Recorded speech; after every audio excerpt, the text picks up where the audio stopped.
About 13 years ago or so, I was laying on my mother's couch. I stopped to visit her in her single bedroom apartment, and I think she was in her bedroom taking a nap. And I laid down on her couch to watch TV or do something. I can't remember, but I was laying on her couch. And this is about 10 years after I divorced my wife, my ex-wife. And it takes a long time to get over a divorce. I divorced her because she was not in love with me. She was in love with somebody else. And, I set her free. And she never came back to me, as they say.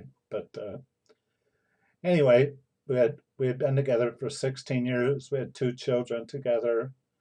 And it took a long time for me to deal with it. And you're constantly, as a man, or anyone trying to search for where it all kind of went wrong. But you never find the answer to that question. It's too big of a question. It's just, you never find the answer to it. Where did it all go wrong? Anyway, I would think about it once in a while, not like I thought about it every day, but I would mull over things once in a while, and I was that day. And anyway, I was laying on my mother's couch, and I had a very strange experience. Okay, I am a spiritual person. I've been a spiritual person most of my adult life. I asked Jesus into my heart when I was 22, and I had some strange experiences, uh, that I don't really remember, but I'm a very spiritual person. Anyway, I was laying on her couch, and something strange began to occur. My torso, my upper body began to have a burning sensation. And I mean, really, it started to grow and get bigger and bigger, like my torso was on fire. And I couldn't get up off the couch. I actually tried to get up, but I couldn't. I couldn't get up. And the only thing, it's hard to put into words spiritual stuff, first of all, but I'll try to do the best I can. It was like somebody had a big hand and they were holding me down on the couch and wouldn't let me up. And whoever was holding me down was not just holding me down, they were actually holding me down, producing heat on my stomach and everything within me. Very hot. It was so hot, my forehead began to sweat. And also, I had taken off my uh, shoes and everything, and my feet began to sweat. And I mean sweat. And my feet, I don't recall my feet really ever sweating at all. So my forehead's sweating, my feet are sweating, my upper torso is got extreme heat. I can't get up off the couch. Whatever's going on, it's holding me down. And it's like somebody is like pushing me into myself, so to speak, deep within myself. And I began to see things. And when I say that, I don't mean I saw things in the room. I saw things within myself, which is a very strange experience. It's hard to put that in words. I began to see the world from a very elevated position. I was way uh, up and away from the earth. I was being held up by somebody spiritual. It was either uh, I still think to this day that it was an angel that was doing this. Could have been Jesus, could have been God Himself. They were to the right side of me. I could not see them. Even if I looked to my right, I wouldn't see anything. But I knew that they were right to the right of me, holding me up. And they were controlling all this. And I was looking down to the world. And the world did not have any land at all, did not have any people. The world was a solid ball of water. And it was from quite a distance. I could see a big round ball of ocean. It was nothing but water.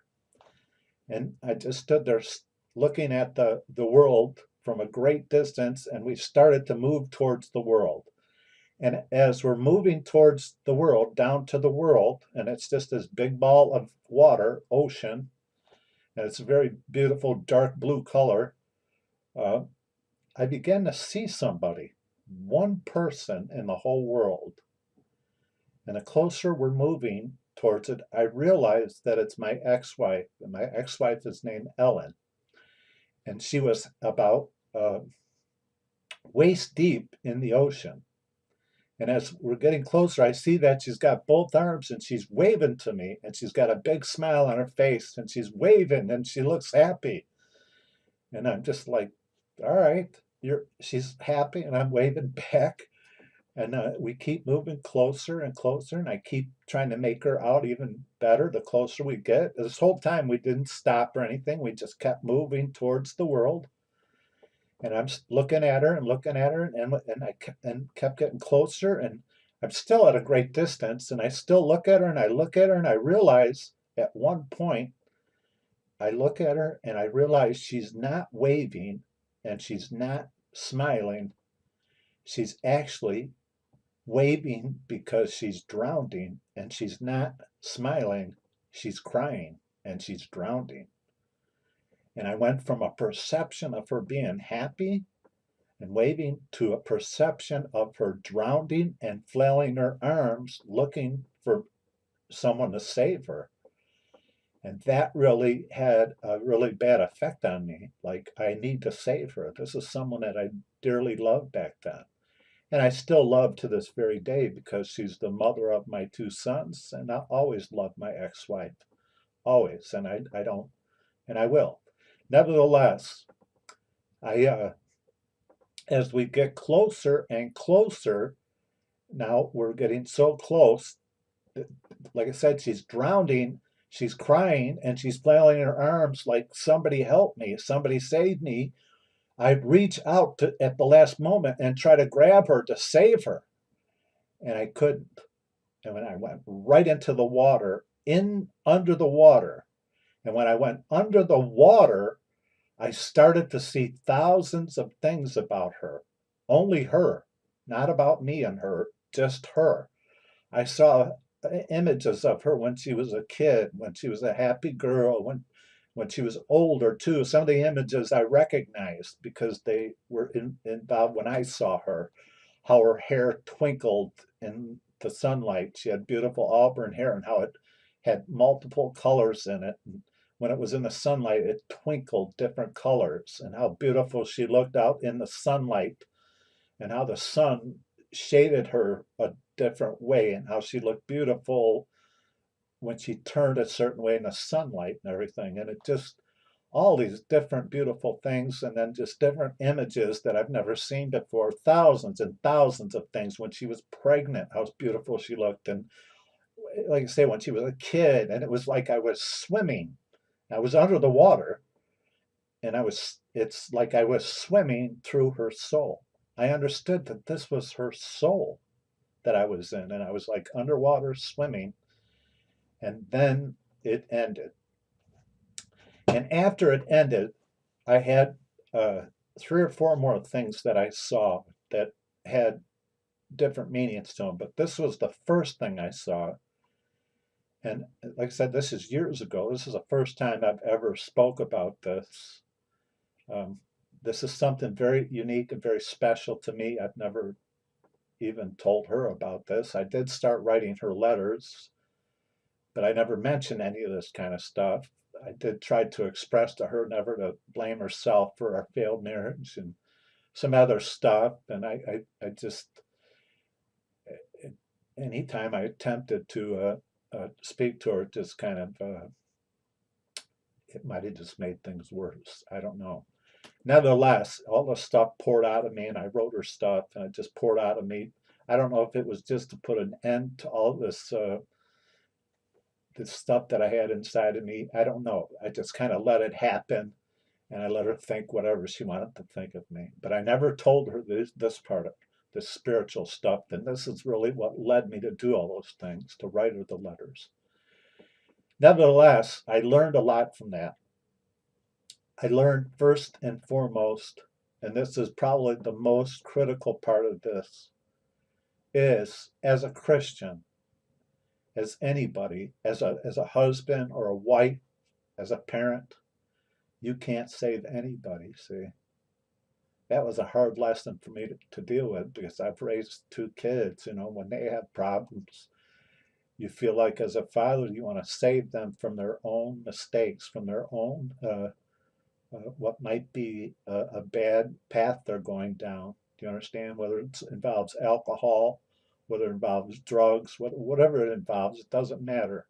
Whatever temptations they face in life, you want to save them from uh, them hurting themselves or living a destructive life or even ending their lives through suicide or all these god awful things that happen. Do you understand? But you cannot save anybody, including yourself. You can't even save yourself. That is really something. You understand? Only Jesus Christ can save you. Do you understand? I couldn't save my wife, my ex-wife. Do you understand? And when I married her, I thought I could save her from things, and I don't want to get too personal, from things that she grew up with in her family. Part of me thought I could kind of save her as we went along. Not that it was a huge problem, but it became a problem. I thought I could save her from these things. Then I thought I could save my sons from things. You can't save anybody. That kind of breaks your heart that you can't save people, but you can't. I learned that. But I also learned that even though you have a desire, you still have this desire to save. You really do. Do you understand? You could play a part in helping, but ultimately you can't do it. Anyway, the other thing that I learned is people put on a fake front, and women are very notorious for doing this. They put on a women can put on a smile at work and pretend. They're great pretenders. They're very good at acting, more so than men, because they're more emotional. Women are more spiritual to begin with. Do you understand? They're more heavenly, if you want to put it that way. Do you understand? They're not as dirty as men. I'm not saying in a perverted way. They're a very unique, clean creature walking through a dirty, dark world. I mean, they're somewhat elevated above this. They're very spiritual to begin with and emotional, and they really put on a big show when they have to being happy or they're trying to put on this facade that everything is okay. I'm happy, everything is great, when everything really isn't. Do you understand? My ex-wife puts on, and obviously she was been putting on, and I think she's been doing it for years, is putting on this fake front. But deep inside, she has a broken heart. See, trying to live with a broken heart is a difficult thing to do. A lot of people, I've had a broken heart too, but I also realize that you know, you can't drink a broken heart away. You can't take drugs to mend your broken heart. You can't see psychiatrists.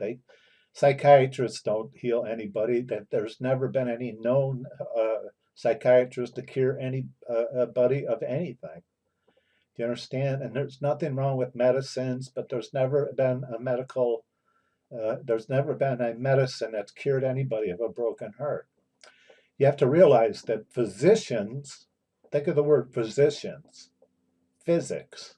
A physician can only help heal the physical part of your physical body. Do you understand? If I was to cut my hand, my body is already working at a feverish pace trying to mend my body. God made our bodies to be very self-healing. Doctors can kind of aid that healing, but for them to take all the credit is a little much, if you ask me. The body is already made. If I was to cut, a cut on my hand or anything, my body instantly is at war trying to heal up that cut, trying to stop the bleeding. You understand it? Instantly is trying to close that up and to heal me, to stop me from bleeding. To what? To save my life. Your body is pro-life. It truly is. It's pro-life. Every cell in your body is screaming out to save your life when anything happens to you. Anyway, You have to remember that you are both physical and spiritual. Physical, and then you have an invisible part of you. You have your physical body, but you also have the invisible part of you, your soul. You are a soul. When God breathed into Adam's nostrils, he became a living soul. When you were born as an infant and you took your first breaths through your nostrils, you became a living soul. All babies take their first breaths through their nostrils, not through their mouth, always through their nostrils. And you become a living soul. You take in the breath of life. It's still the same as it was 6,000 years ago. Nothing's changed. You're drawing in the breath of life right from God, and that little infant becomes a soul. Now, as far as when life starts, it started way before you and I were even born. Life is in the blood. That's something different. I'm not going to get into that in this teaching. Uh, Everything that screams in your body is pro-life. Everything. Your blood is screaming pro-life. It tries to save your life if you get a cut. Anyway, getting back to this, if if you have a soul, you have a heart, you have a spirit, you have a mind. They're all invisible. Then you have a physical body. Doctors can help mend a physical body, but they cannot mend the invisible part of you. There is no physician that can mend or heal the invisible part of you. There's no doctor that can heal your soul. There's no doctor that can heal your invisible heart, your invisible spirit. You understand? And I got to tell you, there's no doctor that can heal your invisible mind. It's impossible. The only one that can heal the invisible part of you is an invisible God. He's the creator of the invisible part of you. Do you understand? Everything else that people try to do, run around trying to take drugs or drink alcohol, or they become alcoholics, or they get hooked on prescription drugs and all this stuff, to heal a broken heart. It's never going to happen. Only Jesus can heal a broken heart. Why do I say Jesus instead of God the Father? Because nobody comes to the Father except through Jesus Christ. Do you understand? Nobody comes to the Father except through Jesus Christ. Do you understand? It says here in Luke chapter 4, verse 18, okay? The Spirit of the Lord is upon me, because he has anointed me to preach the gospel to the poor. He has sent me to heal the brokenhearted, okay, to preach deliverance to the captives and recovering sight to the blind, and set to liberty to them that are bruised. He has sent, God the Father has sent Jesus the Son, okay, to heal the brokenhearted. He said he has sent me, Jesus Christ, to heal the brokenhearted. See? Only Jesus Christ can heal a broken heart. Time does not heal a broken heart. Medications don't heal a broken heart. Alcohol doesn't heal a broken heart. And the combination of alcohol and prescription narcotics doesn't heal a broken heart. You can't drink the stuff away. Only Jesus Christ can heal that broken heart. You understand? I hope and pray that this video inspires you, for those who are broken heart, for those who do put on a fake facade, that put on a fake smile, but deep inside you're broken. Do you understand? Jesus sees that broken heart. Do you understand? You can hide that broken heart from people and put on a fake front, but that's really not living. That's really not life. You're like an empty shell of a person trying to just fake your way through life. Jesus wants you to have real joy again. And I say again because, listen, at one point in time, you were a happy little kid.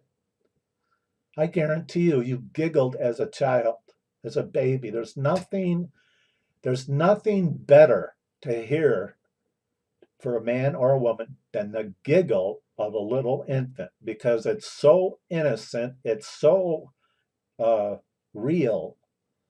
It's like medicine to a person to hear an infant giggle, a little baby, a real laugh, a belly laugh is like true medicine to anybody with a broken heart. It really is. It's so great to hear an infant giggle, that real belly laugh. Not as you get older, you learn to fake laugh and not really laugh, and laugh not to hurt people's feelings. And women are notorious for making men, laughing at their stupid jokes and trying to make a man feel good. They're very sweet for doing all these things, but really, I mean, when's the last time a woman has had a real belly giggle like she did when she was a little baby? See, Jesus wants you to be that little kid again.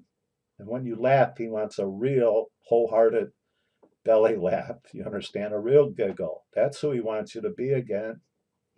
He doesn't want you to go through life faking it. He doesn't want you to go through life putting on a mask, pretending to be happy when you're sad, or putting on a mask in front of your coworkers and this and that. Fake it until you make it kind of attitude is baloney. Do you understand? You could be happy again. You could have joy in your heart again. But only Jesus Christ can do it for you. Nothing else works.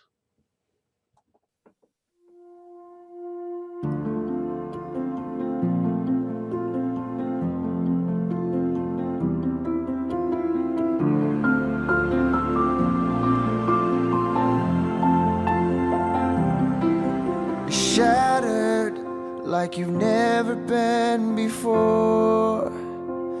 The life you knew in 1,000 pieces on the floor. And words fall short in times like these, when this world drives you to your knees. You think you're never gonna get back to the you they used to be. Tell your heart to beat again. Close your eyes and breathe it in. Let the shadows fall away. Step into the light of grace. Yesterday's a closing door. You don't live there anymore. Say goodbye to where you've been, and tell your heart to beat again.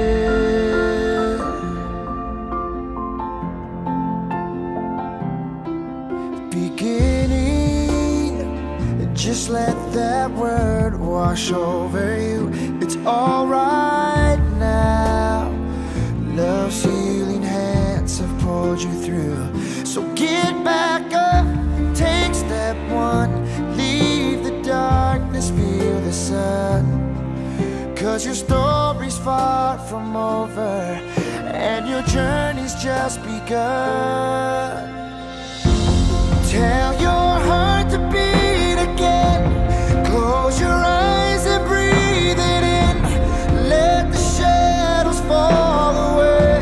Step into the light of grace. Yesterday's a closing door. You don't live there anymore. Say goodbye to where you've been, and tell your heart to beat again. Let every heart break and every scar be a picture that reminds you who has carried you this far. 'Cause love sees farther than you ever could. In this moment, heaven's working everything for your good. Tell your heart to beat again. Close your eyes and breathe it in. Let the shadows fall away. Step into the light of grace. Yes.